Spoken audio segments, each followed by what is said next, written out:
As lawmakers consider whether to pass gun reforms at the national level, New Hampshire's governor just took a stand.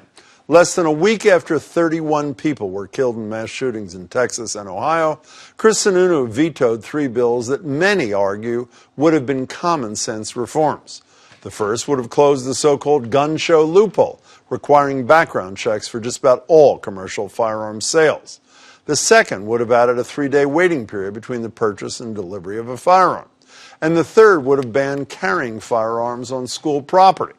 Sununu didn't do any interviews after the vetoes, I can't imagine why, but he did release a statement saying in part, these 3 bills would not solve our national issues, nor would they prevent evil individuals from doing harm, but they would further restrict the constitutional rights of law-abiding New Hampshire citizens. What about school kids' right to not live in fear of the guy who gets his gun in 20 minutes or less?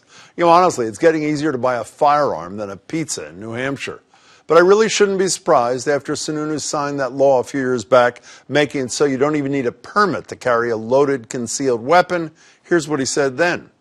This is about making sure that our laws and our books are keeping people safe while remaining true to that live free or die spirit that makes New Hampshire the great state that it is.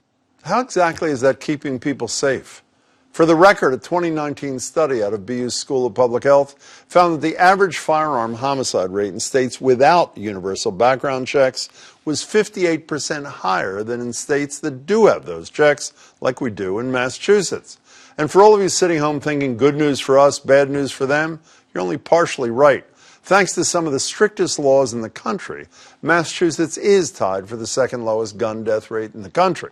But as we know, gun violence still happens here. So you probably won't be surprised to learn that nearly 70% of guns involved in criminal investigations come from out of state.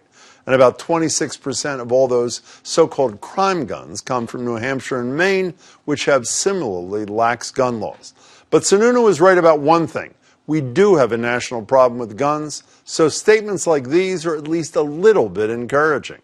There's been no president that feels more strongly about the Second Amendment than I do. However, we need meaningful background checks. Meaningful background checks. I'm guessing meaningful is in the mind of the beholder, and I'm further guessing that that beholder is the NRA's Wayne LaPierre. What do you think? Email us, tweet us, share your thoughts.